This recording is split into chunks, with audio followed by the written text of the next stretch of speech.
Tinanong ni Yang Chun kung anong ibig sabihin niya. Napansin niyang tumitingin si Ryan sa ibang lugar.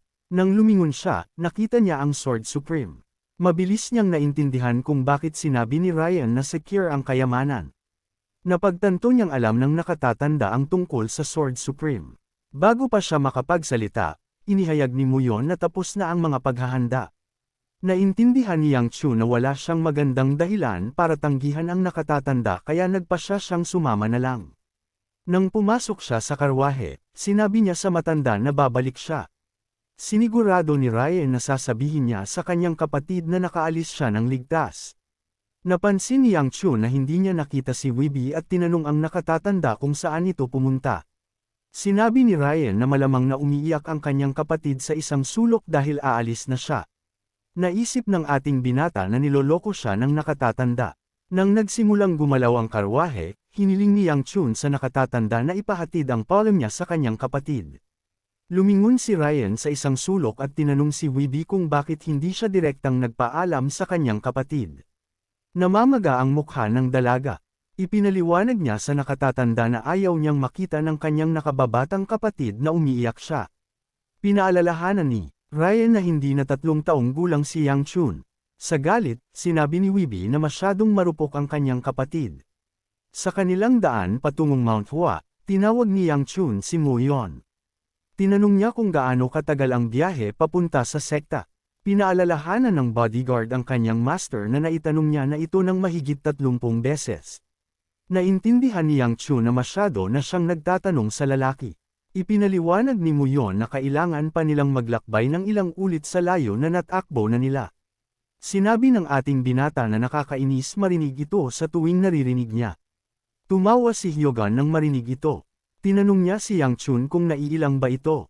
Natakot ang ating binata nang marinig ito. Sa kaba, sinabi niyang ayos lang siya. Si Hyogan ang pinaka-nakakailang bagay sa kanya sa biyaheng ito. Hindi siya makapag-relax dahil kasama niya sa paglalakbay ang pinakamagaling na espada sa lupain. Napansin ni Yang Chun na kumakain si Seal ng mga cookies. Hiniling niya na huwag nitong solohin lahat at bigyan siya ng isang cookie. Sinabi niyang kailangan niyang kumain para makapag-relax. Parang isang sakam na baboy, sinabi ni Seal sa kanyang master na si Honghua ang nagbigay sa kanya ng cookies at kailangan niyang tanungin ang pahintulot ni Honghua. Nakangiti, ibinunyag ni Honghua sa kanyang master na ang honey cookies ay sa kanya. Nagulat ang ating dalaga nang marinig ito. Kumuha si Yang Chun ng isang cookie at iniwan ang iba para sa kanya. Masaya si Seal nang makita ito. Inakala niya na kukunin nito ang lahat. Hindi nag-aalala ang ating binata sa cookies. Gusto lang niyang makabalik sa kanyang bahay. Umiikot ang eksena at dinala tayo sa Gu Clan. Nakita natin si Weeby na nakaupo kasama ang isang tao. Hiniling niya sa tao na ipakilala ang kanyang sarili. Itinulak ng dalaga ang kanyang buhok at ipinakilala ang kanyang sarili bilang Namgang Bia. Nakakagulat, nakarating si Bia sa angkan matapos pumili ng maling direksyon. Nababalutan ng dalaga ng mga dahon at patpat. Nina si Weeby nang marinig ang pangalan ng dalaga. Napagtanto niyang ito ang fiancé ng kanyang nakababatang kapatid. Maingat niyang tiningnan si Bia. Napansin niya ang kanyang asul na mga mata at kulay rosas na labi. Nagulat si Weeby kung gaano siya kaganda. Tinanong niya si Bia kung bakit siya pumunta doon na mukhang gaskosan. Ibinunyag ng dalaga na pumili siya ng maling direksyon. Hindi maintindihan ni Weeby kung paano naging ganito ang itsura ng isang tao sa pagpili ng maling direksyon. Tinanong niya si Bia kung bakit niya pinagdaanan ang ganoong stress para pumunta doon. Sinabi ng dalaga na dumating siya para makilala ang kanyang fiancé. Nagulat si Weeby nang marinig ito. Sinabi niya na hindi pa opisyal ang kasunduan sa kasal. Hindi alam ni Bia kung anong sasabihin. Nakangiti, sinabi ni Weeby sa dalaga na wala ang kanyang nakababatang kapatid sa angkan ngayon. Nagulat si Bia nang marinig si Weeby na tinawag si Yang Chun na kanyang nakababatang kapatid. Sa tiwala, ipinakilala ni Weeby ang kanyang sarili bilang nakatatandang kapatid ni Yang Chun. Mabilis na nilinis ni Bia ang kanyang buhok at itinuwid ang kanyang poster. Masaya si Weeby nang makita ito. Naisip niya na ito ang tamang pag-uugali na dapat ipakita ng isang tao sa harap ng kanyang in-laws. Tinanong ni Bia ang dalaga kung saan pumunta ang kanyang kapatid. Ibinunyag ni Weeby na pumunta si Yang Chun sa Mount Hua Sect. Sinabi niya na hindi magtatagpo ang kanilang mga kapalaran dahil masyadong malayo ang lugar. Sa banayad ng ngiti, sinabi ni Bia, Mount Hua. Sa maliwanag ng ngiti, pinayuhan ni Weeby si Bia na umuwi na. Agad pagkasabi nito, tumalon si Bia sa kalapit na kagubatan. Naisip ni Weeby kung uuwi ba siya. Tinawag niya itong beach dahil umalis nang walang maayos na column. Sa gabi, nakita natin si Cla at Honghua na magkasamang natutulog. Ginagamit ng ating dalaga ang kanyang kamay para hampasin ang mukha ng kawawang babae. Tulog din si Muyon. Si Hyogon at Yang Chun lang ang gising. Habang nakatitig sa apoy, may naramdaman ang Sword Supreme sa loob ng kagubatan. Lumingon siya sa gilid. Sa loob ng kagubatan, nakita natin si Yang Chun na naglalabas ng enerhiya mula sa kanyang bibig. Dahil sa paghahalo ng kanyang enerhiya sa kanyang hininga, nalaman ng ating binata na malapit na siyang makarating sa 4th star. Habang nag-iisip siya, sumakit ang ulo niya. Ito ay isang problema na kinakaharap niya. Kapag nagpapalipat-lipat siya ng isang tiyak na dami ng enerhiya sa kanyang katawan, umaagos ito laban sa direksyon na gusto niyang pumunta. Kailangan ng ating binata na basagin ang limitasyon ng 3rd star. Halos hindi niya mailabas ang kanyang enerhiya, ngunit ang kanyang kapatid ay walang problema sa paglabas nito ng pasabog. Kinamumuhian ni Yang Chun ang pagkakaiba sa kanilang talento at nasusuklam siya sa kahalagahan ng talento. Nagpasya siyang tigilan na ang paggawa ng mga dahilan at mag-ensayo pa. Nagsimula siyang magpalipat-lipat ulit ng enerhiya. Habang sinusubukan niyang magpalipat-lipat ng enerhiya, nakaamoy siya ng isang bagay. Kinuha ni Yang Chun ang Blossom Stone sa inis. Ninas siyang hindi niya ito maitapon. Nagtaka siya kung bakit gusto ng ikalawang nakatatanda na ihatid niya ito. Napansin niya na mas malakas na ang amoy kaysa sa unang beses na natanggap niya ito. Hindi siya makapag-concentrate dahil sa amoy ng plum blossom. Nagpasya si Yang Chun na tapusin na ang kanyang pagsasanay ngayong gabi. Bago pa siya makahakbang, nakakita siya ng mga talulot sa hangin. Ang mga talulot ay napakaganda. Hindi maintindihan ni Yang Chun kung bakit nakakakita siya ng plum blossom sa gitna ng taglamig. Inabot niya ang kanyang kamay para kunin ang isa sa mga talulot. Bago pa siya makakuha ng isa, lumitaw ang isang espiritu sa likod niya at sinabing hindi siya anak ng Mount Hua. Nagulat ang ating binata nang marinig ito. Mabilis siyang lumingon, ngunit sa gulat niya, walang tao sa paligid niya. Sigurado siyang may narinig siyang boses. Tinanong siya ng espiritu kung paano kinakain ng isang bata na hindi taga Mount Hua ang lahat ng enerhiya. Mabilis na lumingon si Yang Chun. Sigurado siyang boses ng isang matandang lalaki ang narinig niya, ngunit wala pa rin siyang nakikita. Tinanong siya ng espiritu kung anong lahi niya at kung bakit niya kinakain ng napakalaking dami ng enerhiya. Sinabi nito kay Yang Chun na magkakasakit siya. Hindi naintindihan ng ating binata kung ano ang sinasabi ng espiritu. Tinanong niya kung ano ang kinakain niya. Agad pagkasabi nito, napansin ni Yang Chun na naglalabas ng enerhiya ang bato. Mabilis niyang naintindihan na sinisipsip niya ang enerhiya. Nahimite siya bago pa siya makakilos. Sa susunod na eksena, nakita natin si Cla at Muyon na tinatawag ang kanilang master. Dahan-daang iminulat ni Yang Chun ang kanyang mga mata. Nagulat siya na nasa lupa siya. Mabilis niyang itinaas ang kanyang ulo. Nagmadali si Cla na yakapin siya. Tinanong niya si Muyon kung anong nangyari. Ibinunyag ng lalaki na nakita siya ni Hyogon na walang malay sa kagubatan at ibinalik siya. Nagpasalamat si Yang Chun sa pagligtas sa kanya. Sinabi ni Hyogon na ginagawa lang niya ang kanyang trabaho bilang isang servant. Pagkasabi nito, nagbago ang kanyang ekspresyon. Napansin ni Yang Chun ang pagbabago sa kanyang ekspresyon. Itinulak niya ang ating dalaga. Lumapit si Muyon sa kanya at tinanong kung may nangyari sa kanya kagabi. Naalala ni Yang Chun na nag-eensayo siya at nagbigay ng liwanag ang bato. Kinuha niya ang supot mula sa kanyang damit. Bagaman wala namang nagbago sa labas, tila nawala ang amoy ng bato. Naintindihan ng ating binata na sinipsip niya ang enerhiya ng Blossom Stone gamit ang Demon Well Engravings art at nawalan siya ng malay. Inakala na niya na mayroon ang kayamanan ng Mount Hua, ngunit hindi niya inaasahan na masisipsip niya ang enerhiya nito. Agad na may naintindihan si Yang Chun. Inilagay niya ang kanyang kamay sa kanyang dibdib para tingnan ang kanyang enerhiya. Napansin niyang dumami ang mga singsing sa kanyang energy core. Masaya ang ating binata na naabot na niya ang 4th star. Sa daan, patuloy na tinititigan ni Muyon at ng Sword Supreme si Yang Chun ng palihim. Tumalikod si Yang Chun sa kanila. Naintindihan niya kung bakit sila nakatitig sa kanya. Alam niyang kakaiba na naabot niya ang 4th star magdamag.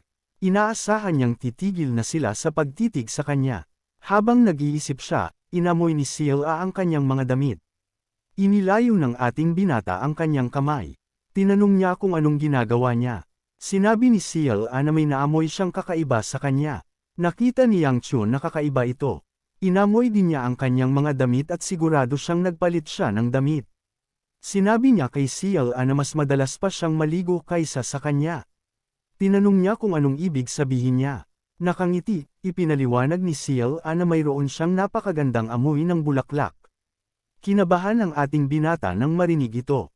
Sinabi niya kay Sila na baka galing sa bintana ang amoy.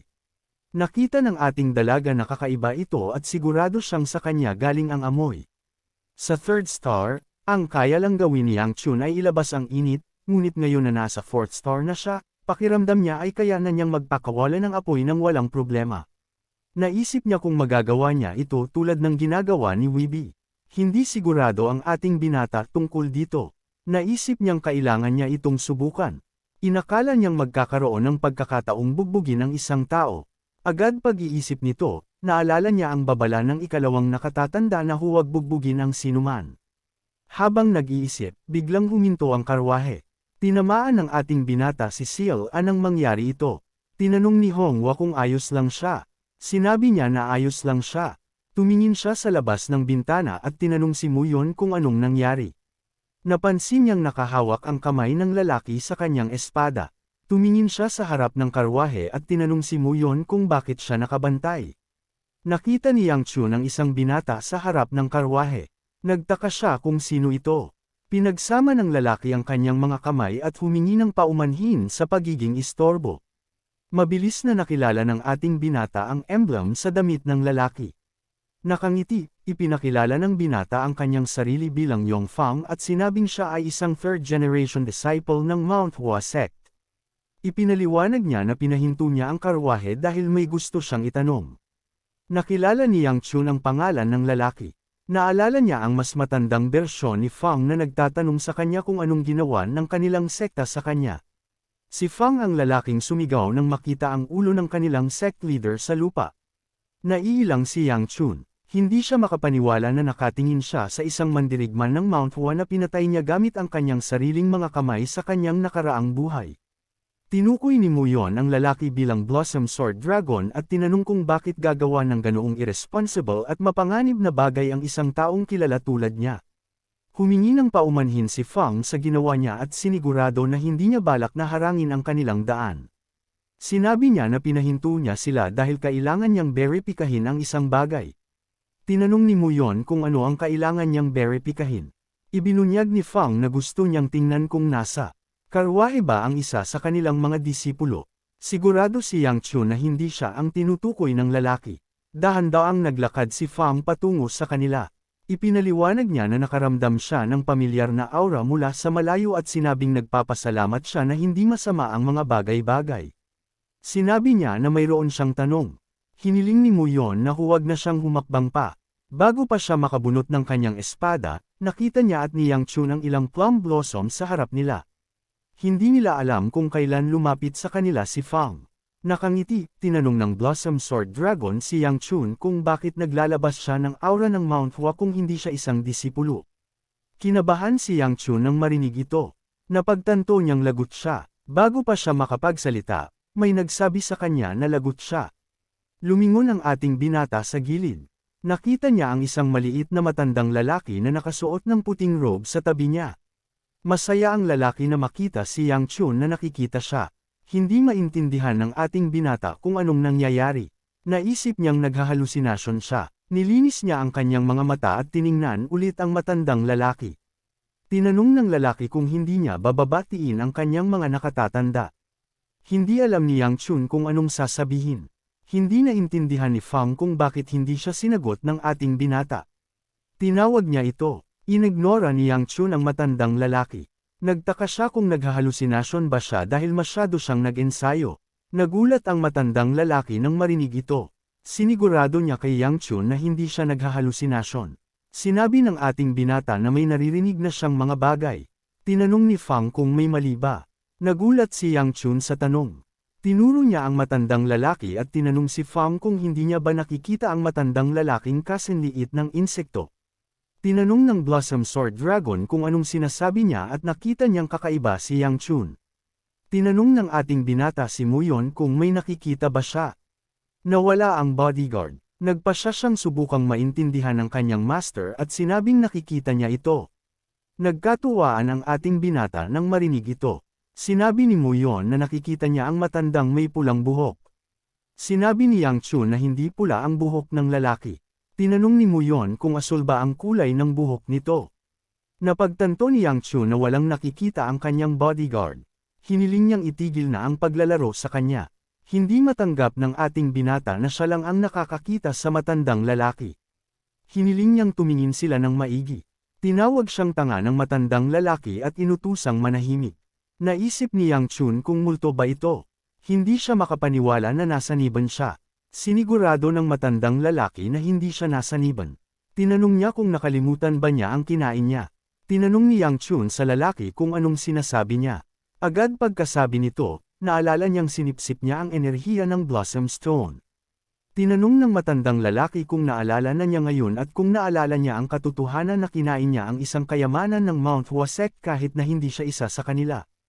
Ipinaliwanag ng matandang lalaki kay Yang Chun na tinulungan niya ito sa pamamagitan ng pagpigil sa kanya na pumasok sa isang yugto ng chi blockage matapos siyang kumain ng napakaraming enerhiya.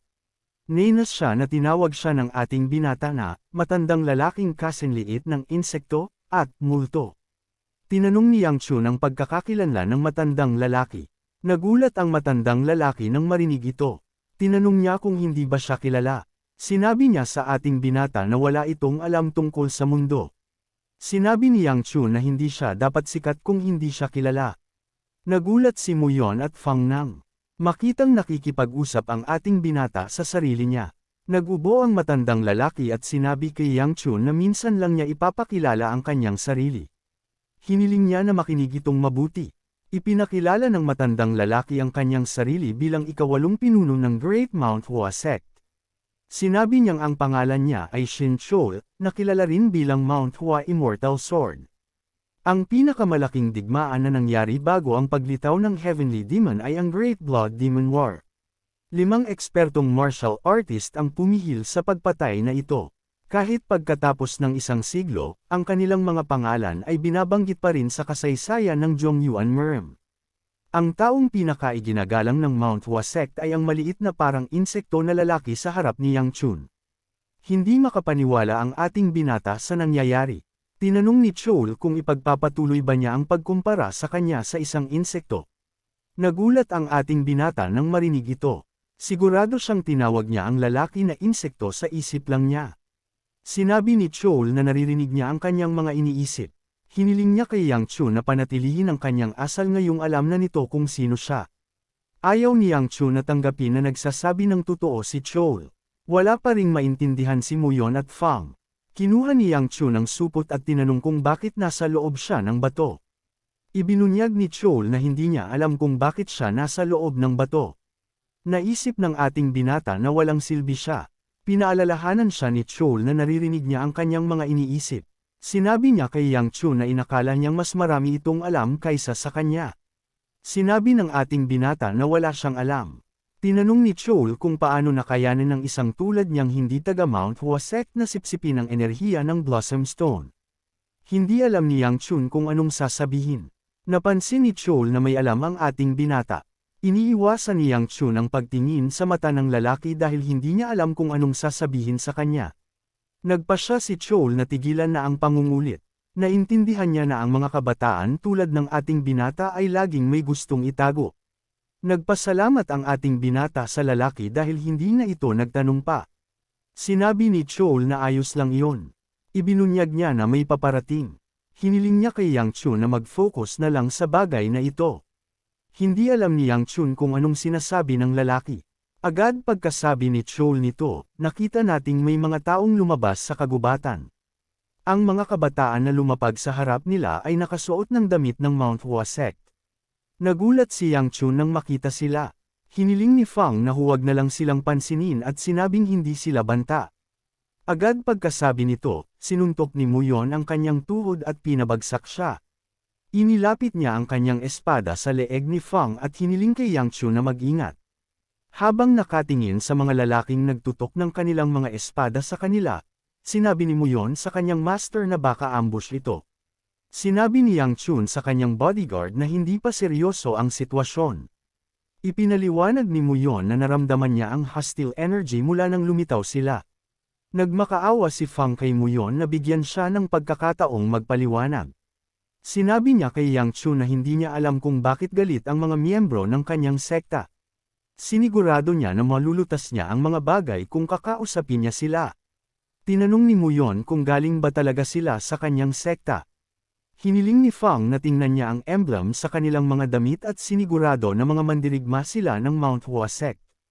Lumingon siya kay Yang Chun at tinanong kung bibigyan ba siya ng pagkakataong makipag-usap sa kanila.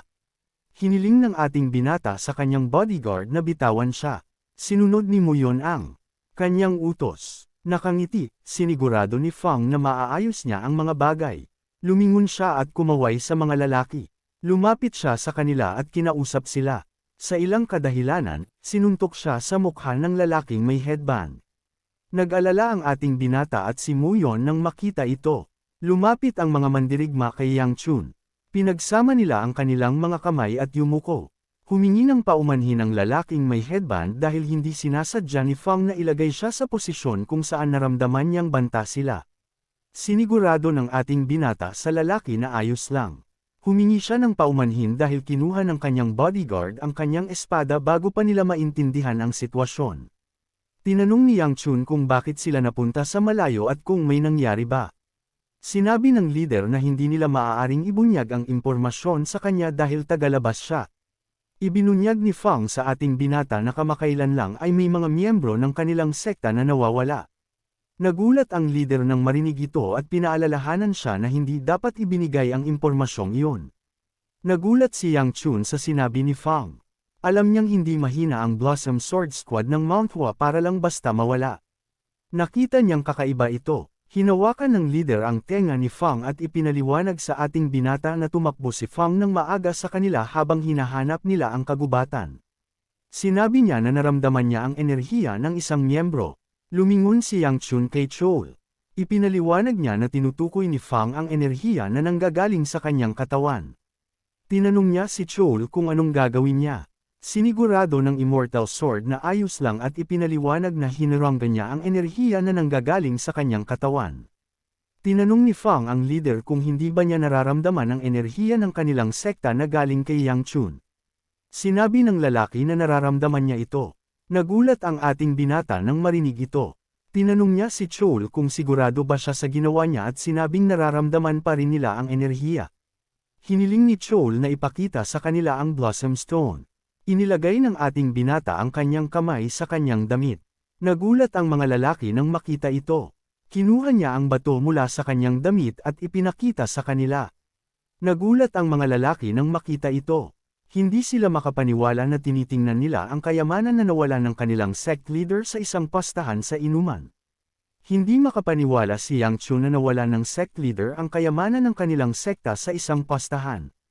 Tumawa si Chol nang marinig ang sinabi nila at sinabing madilim ang kinabukasan ng kanyang sekta. Naniwala si Fang na naramdaman nila ang enerhiya ng Mount Hua mula sa ating binata dahil nasa kanya ang kanilang kayamanan. Tinanong ng leader si Yang Chun kung bakit nasa kanya ang kayamanan.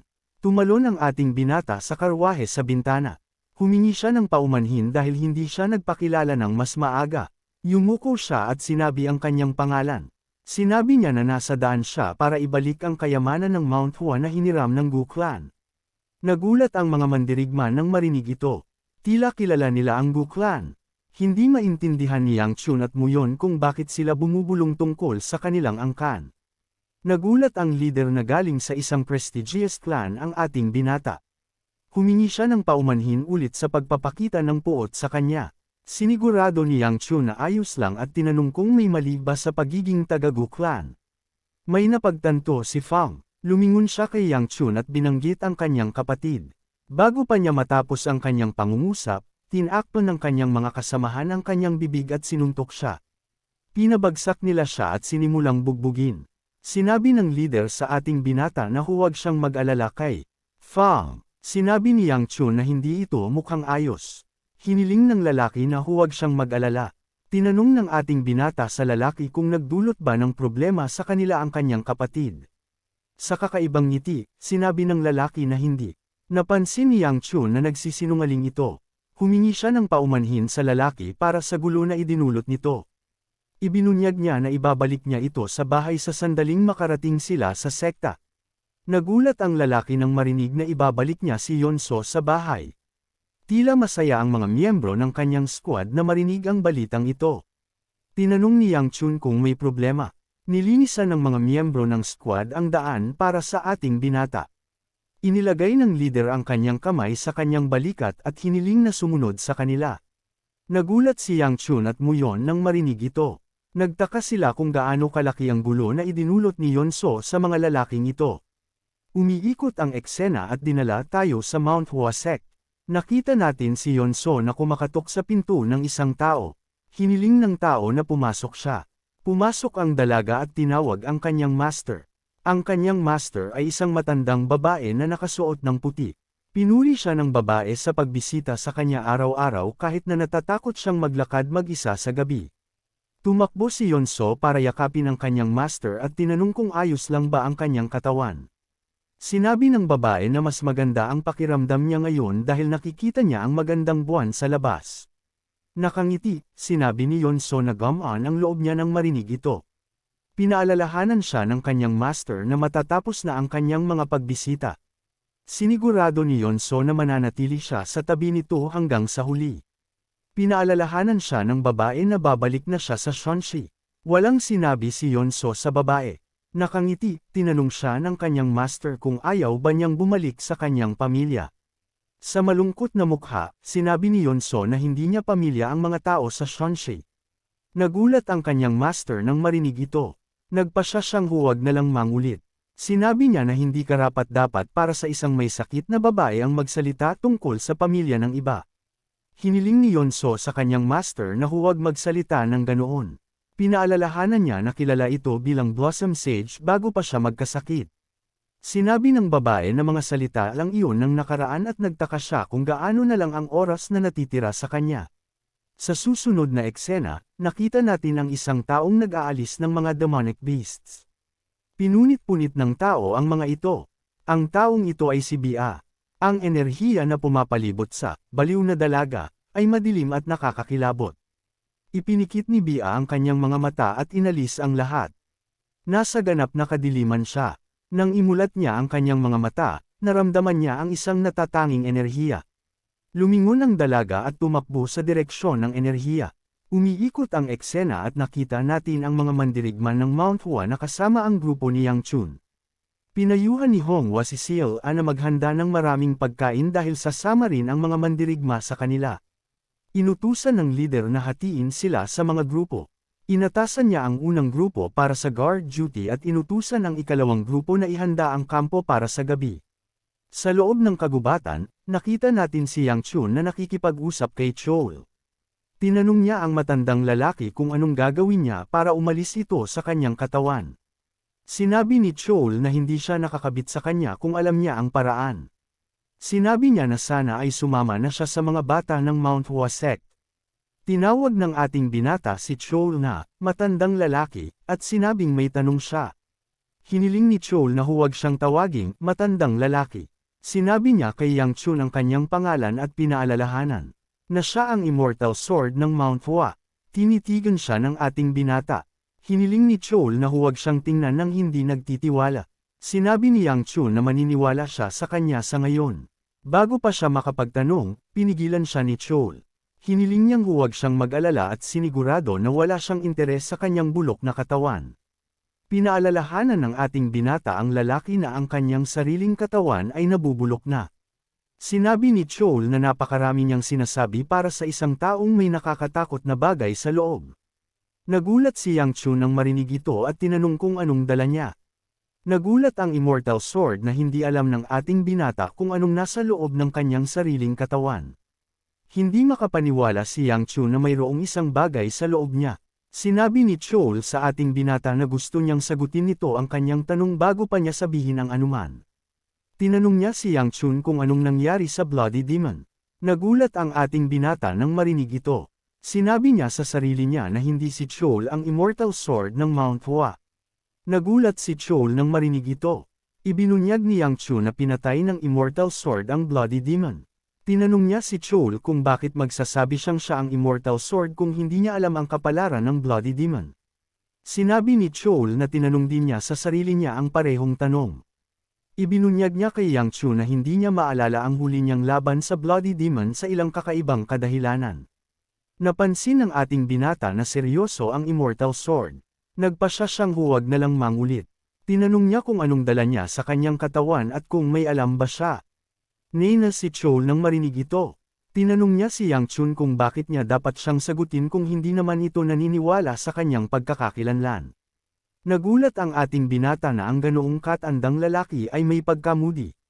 Nagubo ang Immortal Sword at sinabi sa ating binata na hindi niya rin alam kung ano ito. Nagulat si Yang Chun nang marinig ito. Ipinaliwanag ni Chol na nakita niyang kakaiba na wala siyang nararamdaman. Sinabi niya na may napakarahas na bagay sa loob niya. Ibinunyag niya na pinananatili niya ang bagay na alagang-alaga sa ngayon. Hiniling niya na huwag siyang mag-alala. Hindi makapaniwala si Yang Chun sa naririnig niya. Tinanong niya si Chol kung seryoso ba ito. Naghigpit ang kamao ng Immortal Sword at tinanong ang ating binata kung gusto ba niyang subukan ito. Sinabi ni Yang Chun na wala siyang gustong gawin. Binuksan ni Chol ang kanyang kamao. Agad pagkatapos nito, isang malaking madilim na enerhiya ang tumakip sa anino ng ating binata. Nang lumingon ang ating binata sa gilid, nakita niya ang enerhiya na malapit sa kanya. Malapit na itong lumunin siya. Inalis ni Chol ang madilim na enerhiya bago pa ito makalamon sa kanya. Tinanong niya si Yang Chun kung sapat na ba ang kanyang pagpapakita. Sinubukan na ng ating binata na gamitin ang kanyang kamao para ipagtanggol ang sarili. Hindi agad nakasagot si Yang Chun kay Chol. Sinusubukan niyang huminga. Lumingon siya sa Immortal Sword at tinanong kung ano ito. Ipinakita ni Chol ang kanyang kamao at sinabi na pinananatili niyang alagang-alaga ang bagay. Nagtaka si Yang Chun kung bakit nasa loob niya ang ganoong bagay. Sinabi ni Chol na hindi rin niya alam. Sinabi niya sa ating binata na kailangan nilang tapusin na ang mga bagay doon kahit na marami siyang tanong.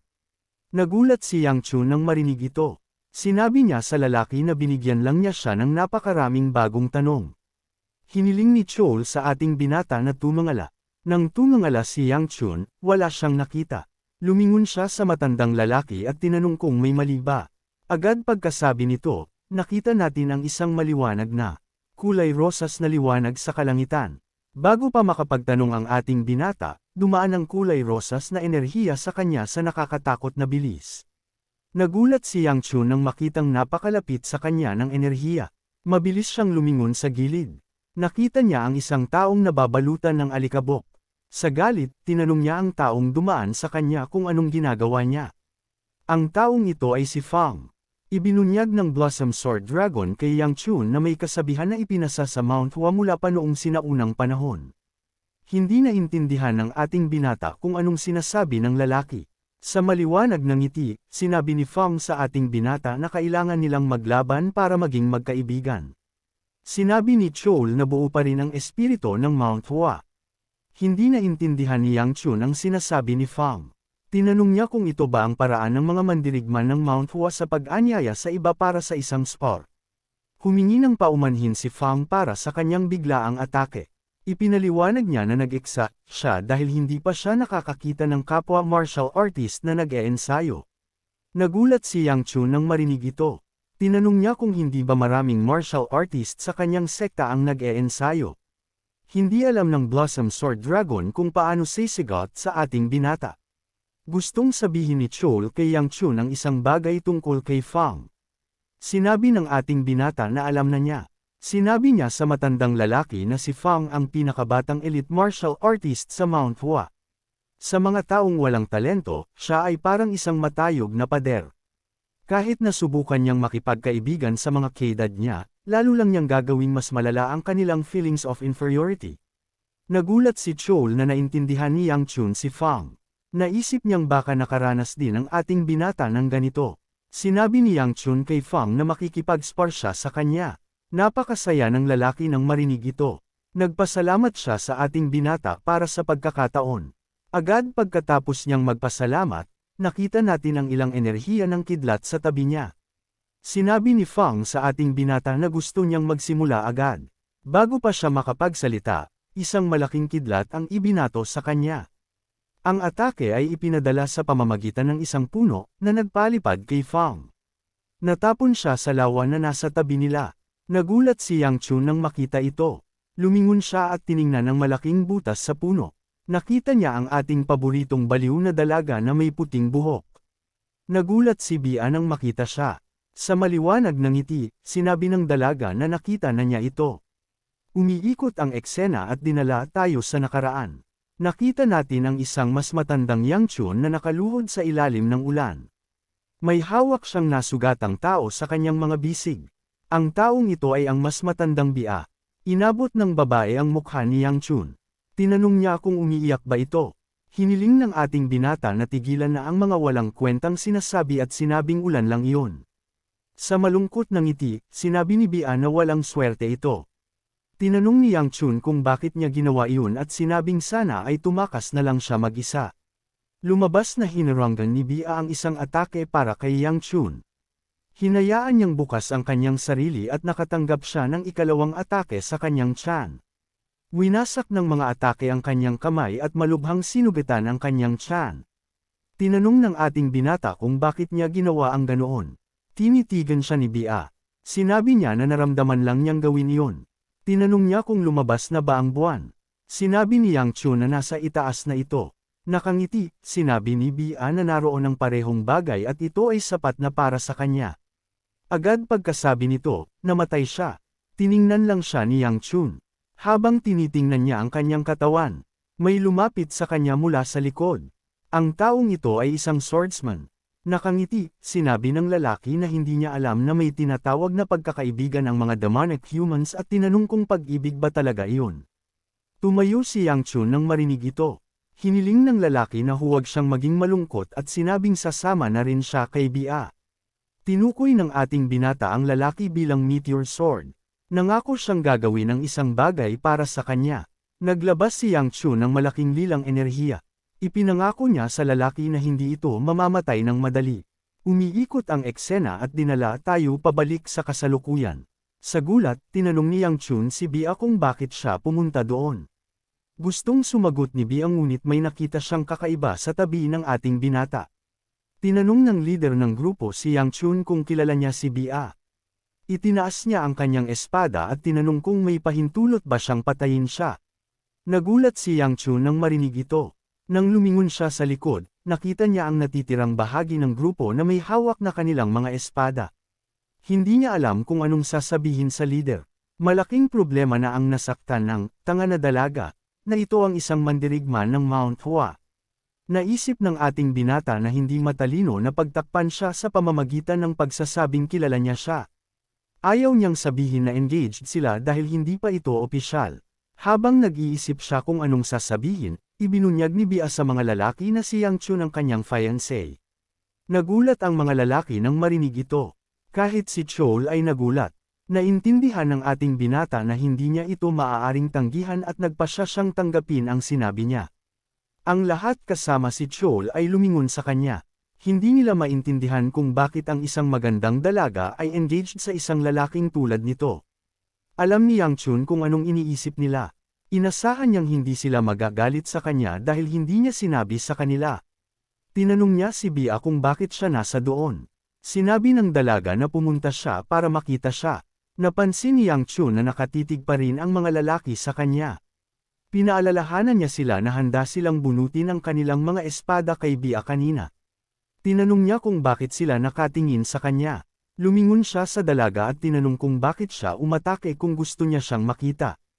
Hiniling ni Chol na tingnan niya ang dalaga. Ipinaliwanag niya na halos hindi gumagalaw ang katawan ni Bia at naubos niya ang kanyang inner energy nang hindi natutulog para lang makatakbo sa kanya.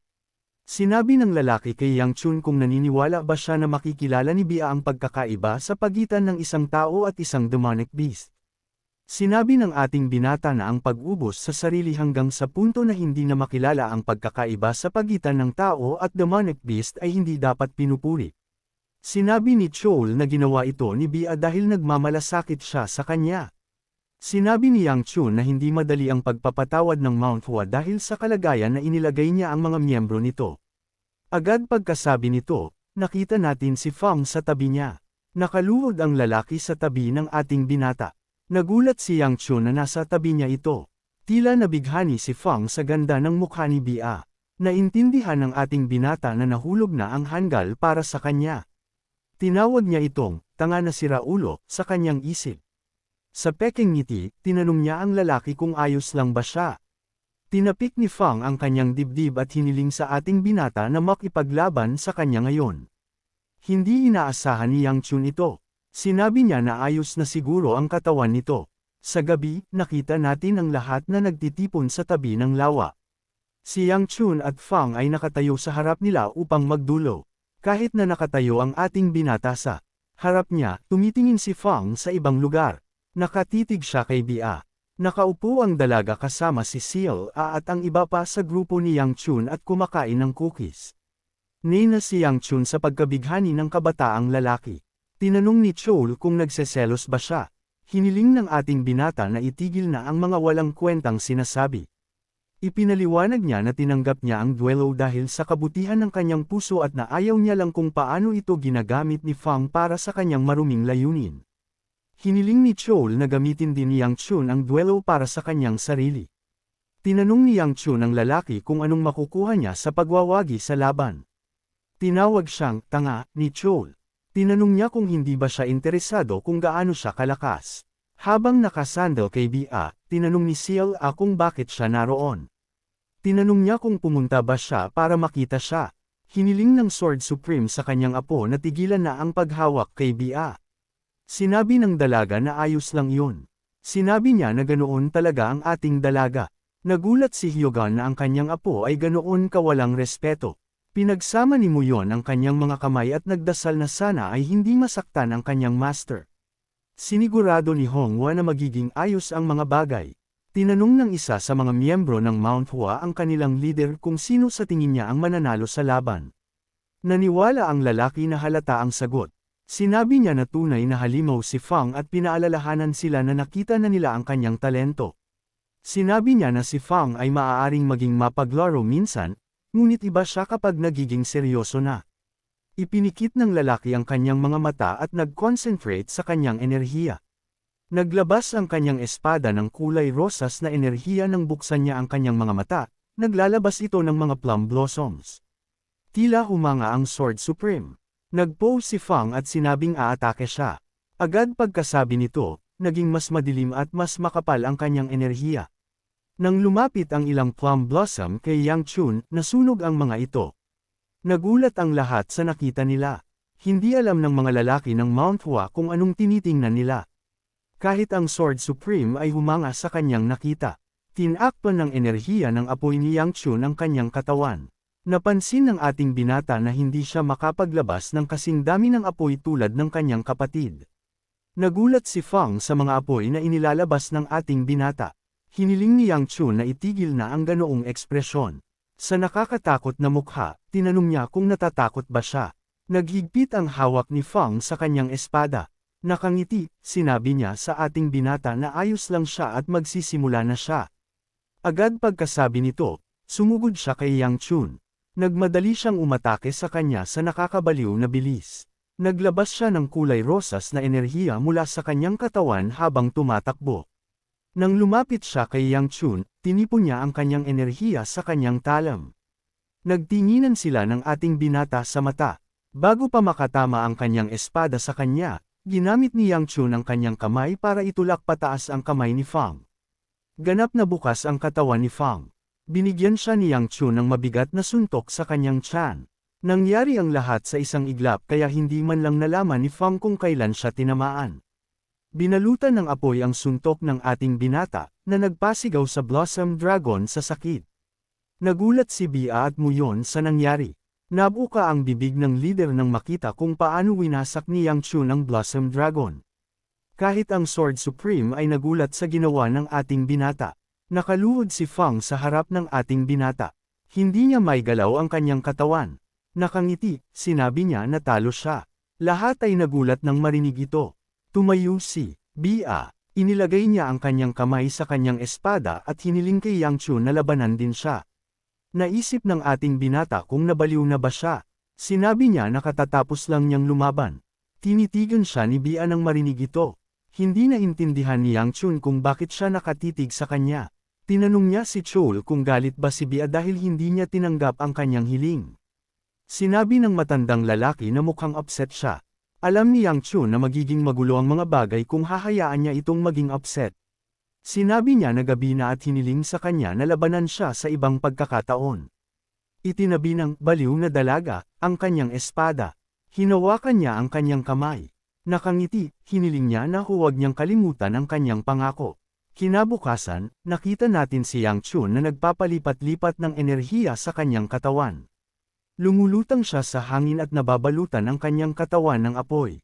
Pinanood siya ni Chol habang nagpapalipat-lipat siya ng enerhiya. Tinawag niya itong Monstrous Lad. Hindi siya makapaniwala na nagsimula na si Yang Chun na gamitin ang kanyang Central Core. Tinanong niya ang ating binata kung anong siya. Sinabi ni Yang Chun na nagsisimula pa lang siyang subukan ito at hiniling na huwag na itong magingay. Sinabi ni Chol sa ating binata na may kamanghamanghang talento ito na kaya niyang gamitin ang kanyang Central Core sa ganoong kabataang edad. Pinayuhan niya na huwag subukan ang anumang bagay na higit pa sa ginagawa niya. Ibinunyag niya kay Yang Chun na ang bagay sa loob niya ay magiging ligaw kung bubuksan niya ang kanyang Central Core. Tinanong ng ating binata si Chol kung nagre-react ba ang bagay sa kanyang enerhiya. Ipinaliwanag ng Immortal Sword na kapag mas marami siyang ginagamit na chi, mas nagiging ligaw ang bagay.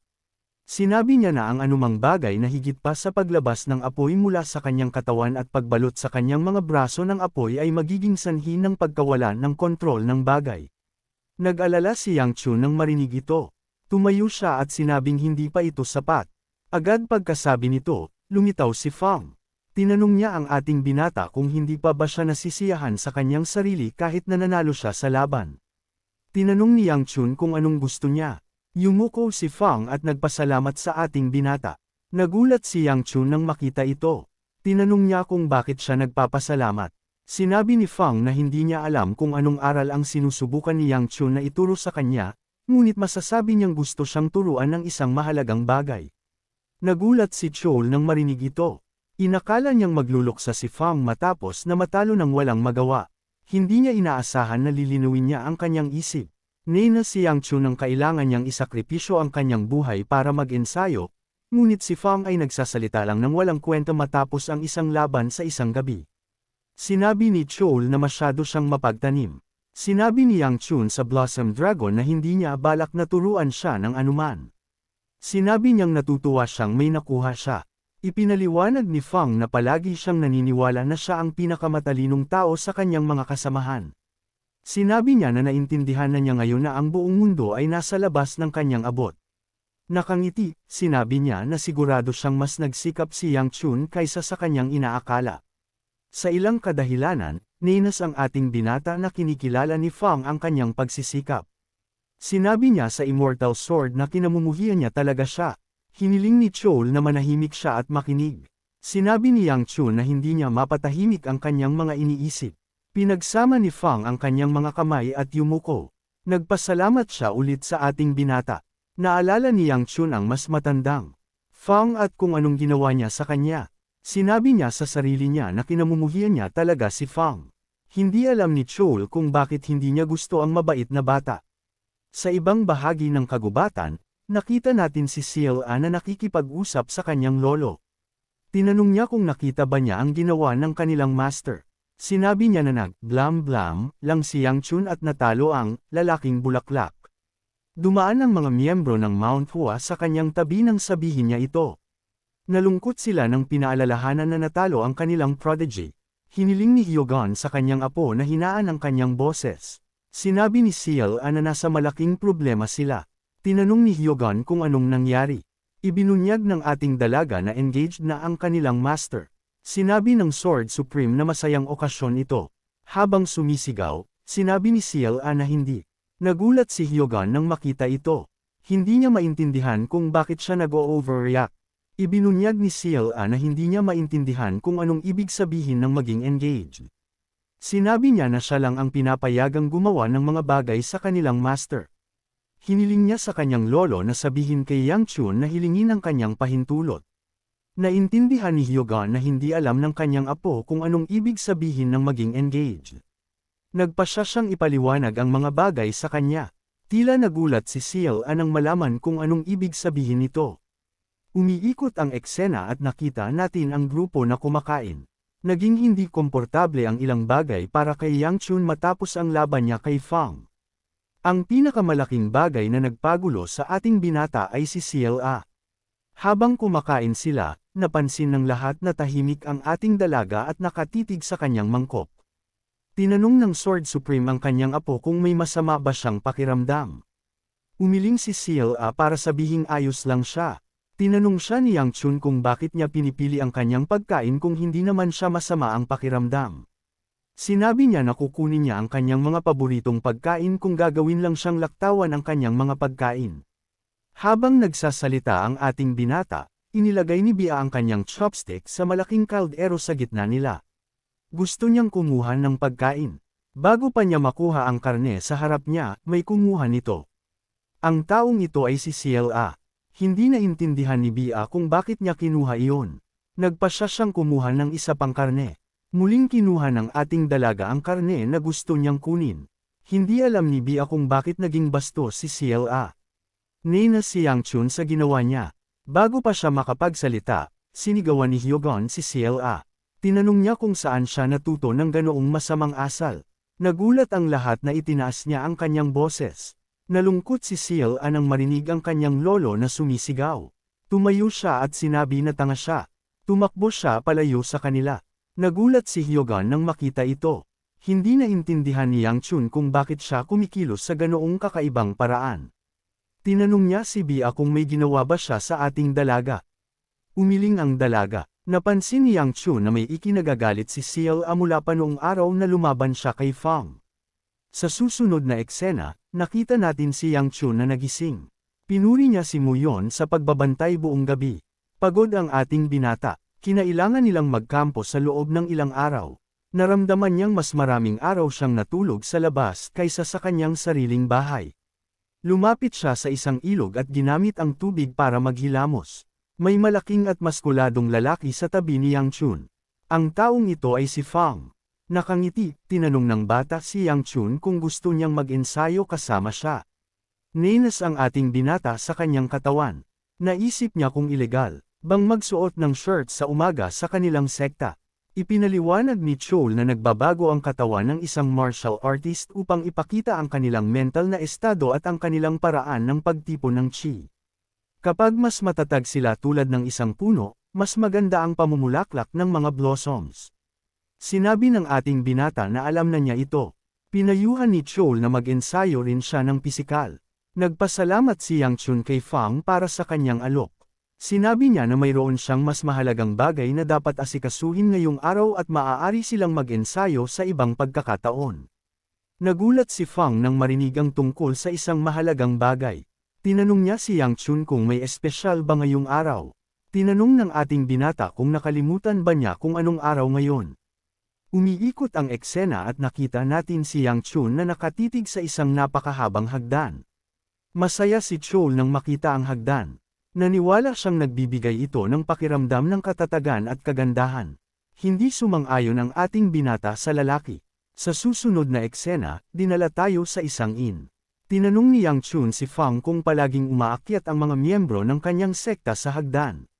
Sa maliwanag ng ngiti, sinabi ng bata na bahagi ito ng kanilang pang-araw-araw na buhay. Naisip ni Yang Chun kung anong klaseng tanga ang magtatayo ng isang sekta sa tuktok ng isang bundok. Ibinunyag ni Chol na naisip din niya ang parehong bagay noon. Sinabi niya na maganda na ang mga miyembro ng kanyang sekta ay ganoon kamaunawain. Umiikot ang eksena at dinala tayo sa nakaraan. Hiniling ng lider ng grupo sa ating binata na magpalipas ng gabi doon. Sinabi niya na maaari silang umakyat sa bundok bukas at maghahanda sila ng lugar para sa kanya. Pinaalalahanan ni Yang Chun ang lalaki na nasa kanya ang kayamanan ng kanilang sekta. Sinabi niya na mas mainam para sa kanya na umakyat agad. Tinanong ng lalaki kung talagang kaya niyang akyatan ang bundok. Muling tiningnan ni Yang Chun ang hagdan. Sinabi niya sa lider na hindi niya maaaring tanggihan ang kanyang mapagbigay na alok. Sinabi ng lalaki na aakyat muna siya at ang iba pang bahagi ng grupo upang i-report na darating ang ating binata bukas. Hiniling niya kay Fang na manatili kay Yang Chun at samahan siya bukas. Kinabahan si Yang Chun nang marinig ito. Sinabi niya sa lider na mas mainam kung aalis si Fang kasama nila at na naghihintay na ang kanyang mga nakatatanda sa kanyang pagbabalik. Ngumiti si Fang nang may kaba at tila nag-alala. Sa kasalukuyan, tinitigan ni Yang Chun ang bata. Naisip niya kung hindi ba sila magkasundo ng kanyang mga nakatatanda. Sinabi ni Chol na hindi ganoon ang mga bagay noong naroon pa siya. Habang nakatitig siya sa kanya, may nagsabi na may isang bagay doon. Ang taong ito ay si CLA. Sa maliwanag ng ngiti, ipinakita ng ating dalaga ang mga dumplings na inorder niya sa kanya. Masayang-masaya si Yang Chun nang makita ang mga dumplings. Tinukoy niya ang mga ito bilang kanyang kagalakan.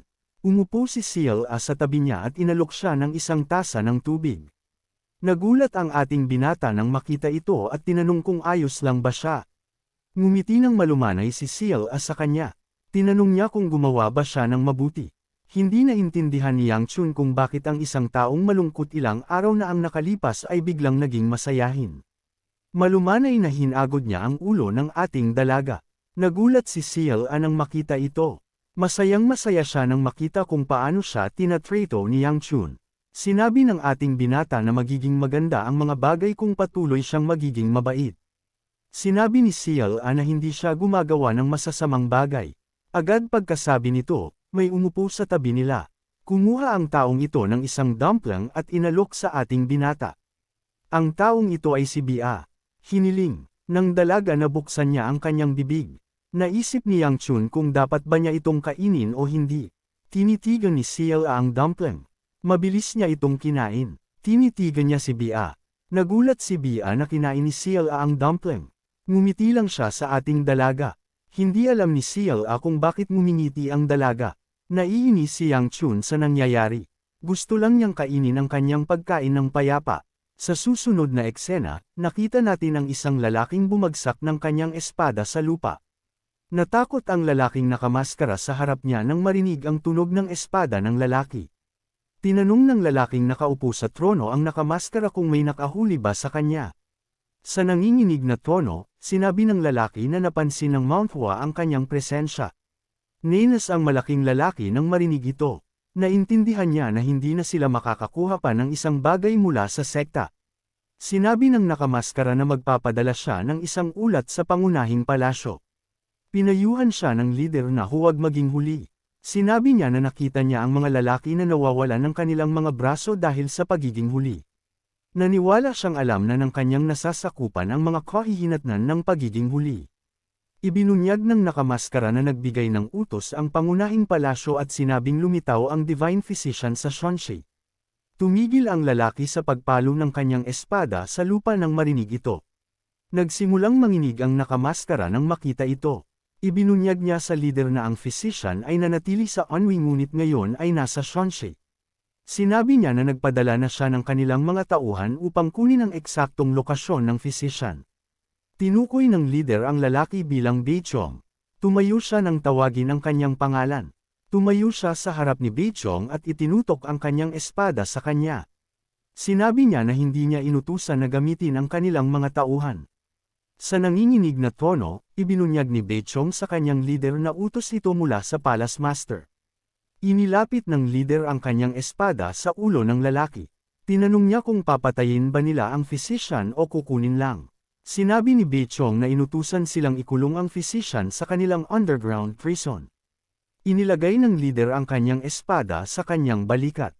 Sinabi niyang hindi masaya ang pagkulong sa physician. Tinanong niya ang kanyang nasasakupan kung pinapayagan siyang pumatay ng sinumang humaharang sa kanilang daan. Sinabi ni Bechong na malaya siyang gawin ang gusto niya at na ang kanilang tanging utos ay kunin ang Divine Physician. Nagsimulang ngumiti ang lalaki na parang baliw. Sinabi niya na magiging masaya ang mga bagay. Like, comment, share, and subscribe naman dyan mga ito go. Maraming salamat po.